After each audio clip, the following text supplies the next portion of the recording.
நயினார் நாகேந்திரன் மற்றும் முன்னாள் மாநில தலைவர் அண்ணாமலை ஆகியோர் இணைந்து திருப்பூர் குமரன் சாலையில் இந்த பேரணியை கொடியசைத்து துவக்கி வைத்தனர். தற்போது இந்த பேரணியானது திருப்பூர் குமரன் சாலையில் துவங்கி தற்போது குமரன் சாலை வழியாக சென்று கொண்டிருக்கிறது. மேலும் இந்த பேரணியில் பாஜக மாநில தலைவர் நயினார் நாகேந்திரன், முன்னாள் மாநில தலைவர் அண்ணாமலை, மாநில பொதுச் செயலாளர் முருகானந்தம், திருப்பூர் வடக்கு மாவட்ட பாரதிய ஜனதா கட்சி தலைவர் சீனிவாசன் உள்ளிட்ட மாநில மாவட்ட நிர்வாகிகள், தொண்டர்கள் என ஏராளமானோர் இந்த பேரணியில் பங்கேற்றுள்ளனர்.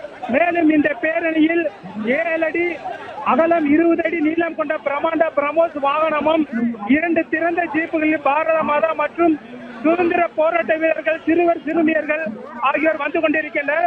மேலும் கர்னல் சோபியா குரோசிங், கமாண்டர் வியோக் சிங் ஆகியோரின் முகமூடி அணிந்து 300க்கும் மேற்பட்டோர் பெண்கள் பேரணியாக வந்து கொண்டிருக்கின்றனர். தலைவர்கள் அனைத்து